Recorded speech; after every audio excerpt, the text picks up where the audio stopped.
Conductores en campos electrostáticos.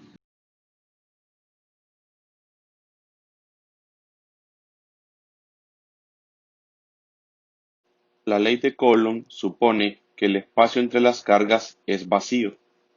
Es interesante investigar qué es lo que ocurre cuando las cargas eléctricas se encuentran en presencia de materia, de tal manera que por lo menos parte de la región de interés no esté vacía. En esta unidad se estudiará el caso en el que una clase particular de materia, llamada conductora, está presente. Por tanto, es necesario iniciar la discusión definiendo qué es un conductor. Se puede definir un conductor como una región en la que las cargas son libres de moverse bajo la influencia de un campo eléctrico. El ejemplo más común es el de los metales, en los cuales las cargas móviles vienen a ser los electrones libres.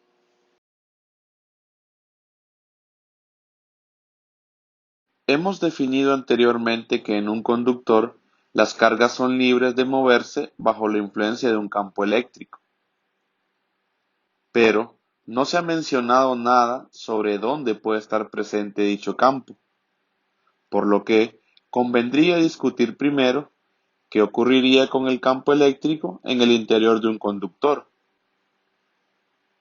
Si estuviera presente un campo eléctrico dentro de un conductor, éste ejercería una fuerza sobre todas las cargas en el interior, lo cual daría a las cargas libres un movimiento neto.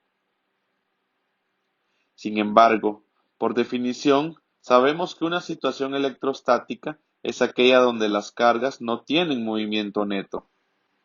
En conclusión, el campo eléctrico en todos los puntos dentro de un material conductor debe ser igual a cero.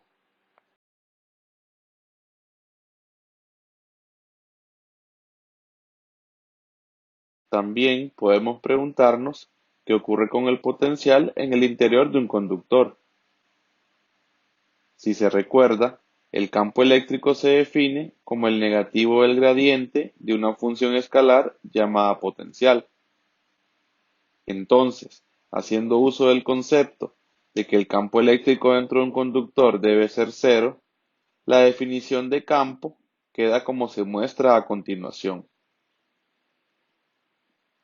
Y como ya sabemos, el gradiente contiene dentro de sí derivadas parciales.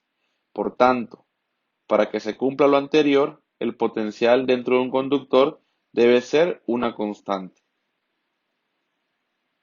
En resumen, es importante recalcar que dentro de un conductor el campo eléctrico debe ser cero y el potencial constante.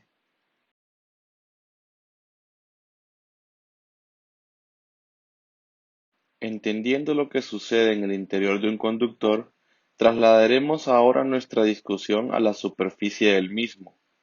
Por tanto, nos haremos la siguiente pregunta. Para iniciar nuestro análisis, vamos a considerar que tenemos dos regiones. La primera, el conductor como tal, y la segunda, el vacío que rodea al mismo. También supondremos un campo eléctrico en el vacío que forma cierto ángulo con la superficie del conductor, tal como lo muestra la figura. Ahora, vamos a imaginar que este campo se puede descomponer en dos componentes. Una componente normal a la superficie llamada E sub n y una componente tangencial a la superficie llamada E sub t. Para que se siga manteniendo la situación estática, la componente tangencial debe ser cero, ya que de lo contrario habría una fuerza tangencial sobre las cargas móviles, por lo que se moverían paralelamente a la superficie. Entonces, la única posibilidad de que exista un campo eléctrico en la superficie del conductor es de forma normal, como lo muestra la figura. En conclusión, el campo en la superficie de un conductor tiene únicamente componente normal y es distinta de cero. y la componente tangencial debe ser cero.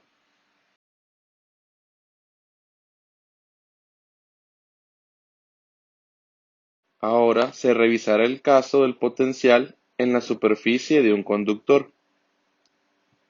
Como ya sabemos, la definición del campo eléctrico a partir del potencial es un gradiente.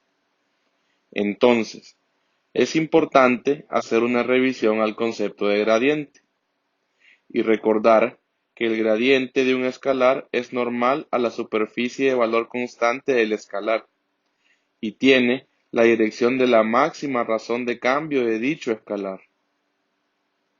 ¿Qué significa esto? Bueno, significa que el campo eléctrico, como ya analizamos, es perpendicular a la superficie, pero dicha superficie debe ser de valor constante del escalar que genera dicho campo. Por tanto, podemos concluir que la superficie de un conductor es una superficie equipotencial, es decir, su potencial es constante.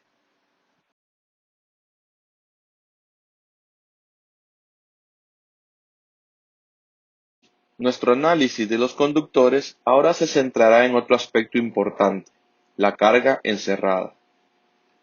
Hablar de carga encerrada implica que debemos tener a mano la ley de Gauss, por lo que se vuelve importante recordarla. Supongamos ahora que se tiene un material conductor rodeado de espacio vacío y una superficie arbitraria cerrada se encuentra completamente dentro del conductor, como se muestra en la figura. Como ya sabemos, el campo eléctrico dentro de un material conductor es igual a cero, por lo que la ley de Gauss se escribiría como se muestra a continuación. Y finalmente, se puede llegar a la conclusión de que la carga encerrada dentro de un conductor es igual a cero. ¿Qué significa esto? Significa que la carga, si la hubiese, debe localizarse en la superficie del conductor.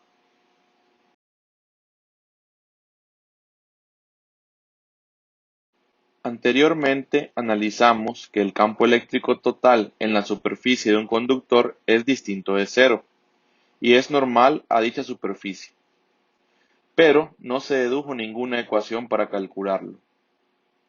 En este apartado nos centraremos precisamente en obtener una expresión que permita encontrar el valor del campo eléctrico en la superficie de un conductor.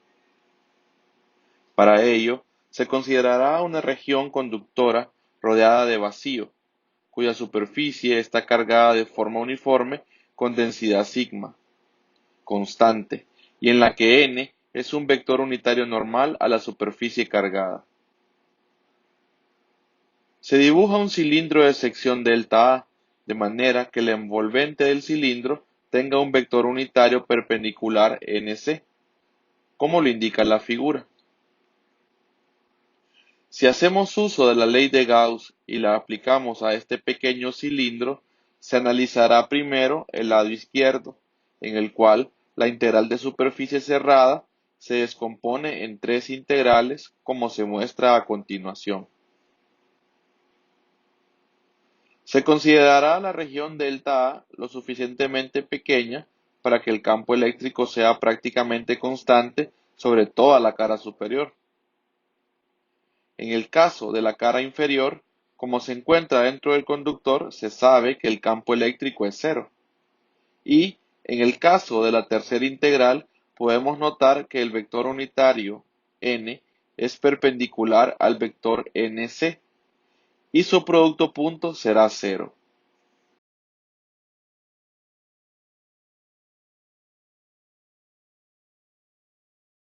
Por todo lo anterior, la segunda y tercera integral se anulan, es decir, se vuelven cero, quedando nada más la contribución de la primera, en la cual, como ya se dijo, el campo eléctrico se vuelve constante y puede salir del operador de integral, dando como resultado finalmente la magnitud del campo eléctrico multiplicada por delta A, como se muestra en pantalla.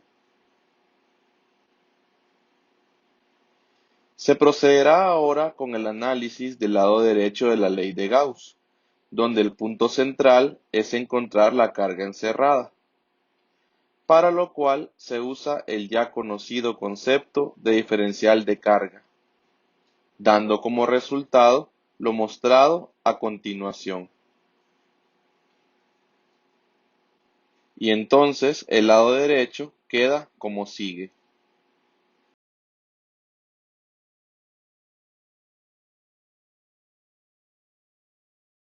Finalmente se igualan ambos lados de la ley de Gauss, donde claramente se aprecia que delta A no contribuye en el campo eléctrico, ya que es un factor común en ambos lados de la ecuación, y se puede descartar, quedando la expresión como se muestra a continuación,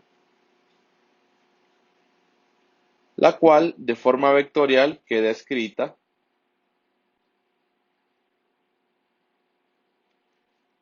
En este punto es importante comentar que la magnitud del campo eléctrico en la superficie de un conductor depende exclusivamente de la densidad de carga superficial. Pero, ¿qué pasa si desconocemos el valor de sigma? ¿Existirá otra forma de encontrar la magnitud de E?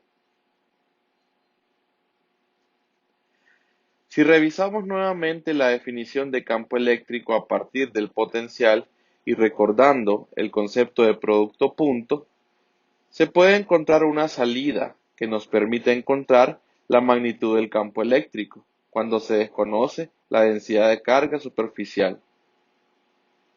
Por tanto, la magnitud de E puede encontrarse a partir del producto punto del vector unitario normal a la superficie con el gradiente del potencial. Y esto debería ser equivalente a la densidad de carga dividido por epsilon sub 0.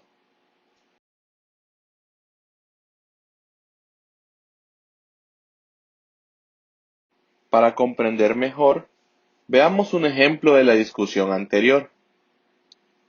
Suponga que existe una carga neta Q en una esfera conductora de radio A. Encuentre el campo eléctrico en la superficie de la esfera. Partimos de la última ecuación vista en el apartado anterior, donde se nos dice que la magnitud del campo eléctrico en la superficie de un conductor es igual al negativo del producto punto del vector unitario a la superficie con el gradiente del potencial. Es importante tomar en cuenta que el vector unitario perpendicular a la superficie de una esfera entera es R unitario. Por tanto, para nuestro caso, el n sería R unitario. También se debe recordar que el potencial fuera de una esfera tiene la forma mostrada a continuación,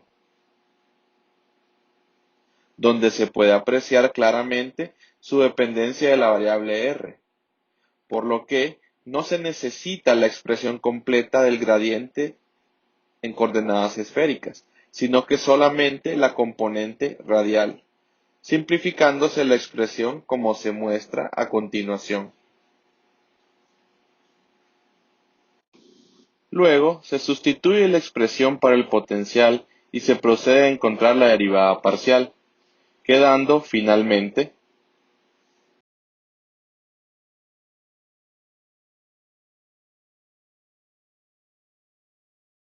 Para terminar nuestro ejemplo, es necesario evaluar el campo en la superficie de la esfera, donde R es igual a A, y por tanto la expresión queda como sigue. Como se analizó anteriormente, esta expresión debe ser equivalente a la densidad de carga superficial dividido por epsilon sub 0. Para verificar que en efecto así es, se reescribirá la expresión de la siguiente manera,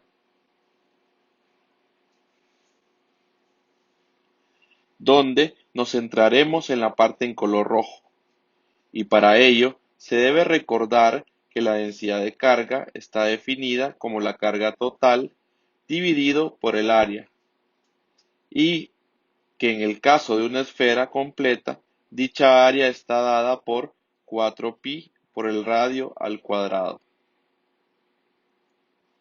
Luego, se puede ver claramente que podemos expresar el campo eléctrico en la superficie obtenido anteriormente como la densidad de carga superficial dividido por epsilon sub 0, y escribirlo tanto en forma de magnitud como en forma de vector.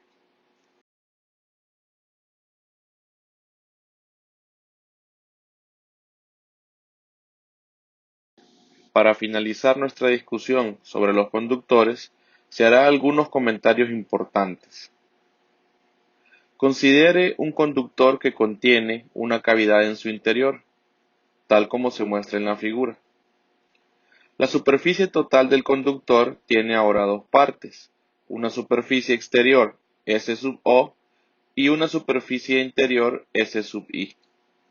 Suponga otra vez una superficie arbitraria S que quede completamente dentro del conductor, de manera que el campo eléctrico sea cero en cualquier parte de ella, y, por tanto, la carga encerrada también sea cero, es decir, que no existe carga neta dentro de S.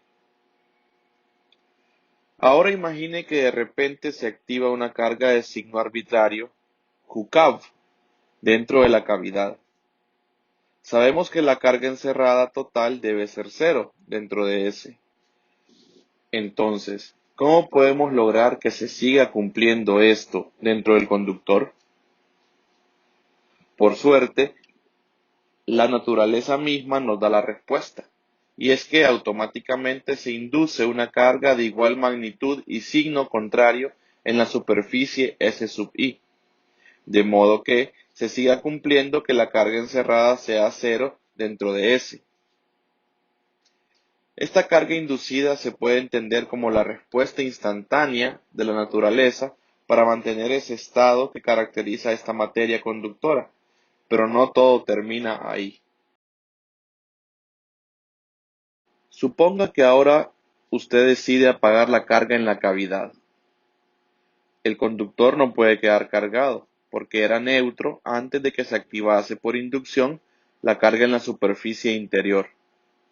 Entonces, también la naturaleza toma en cuenta eso, y aparece una carga inducida QCAV en la superficie exterior SO, con signo contrario a la que apareció en la superficie interior S sub I. Y es así como una carga encerrada en una cavidad puede hacerse sentir para alguien que se encuentre fuera del conductor por medio de esta carga inducida S sub O. Es decir, que alguien que se encuentre afuera del conductor puede sentir la presencia de la carga en la cavidad a través de la carga inducida en la superficie exterior. A toda esta distribución de cargas que se crea a partir de la activación de la carga en la cavidad se le puede llamar distribución de carga estática del conductor. Todo este fenómeno tiene aplicación en los circuitos eléctricos, donde se encierran los componentes electrónicos de circuitos en recipientes metálicos, y es conocido como blindaje electrostático. Y con ello cerramos nuestra discusión sobre los conductores.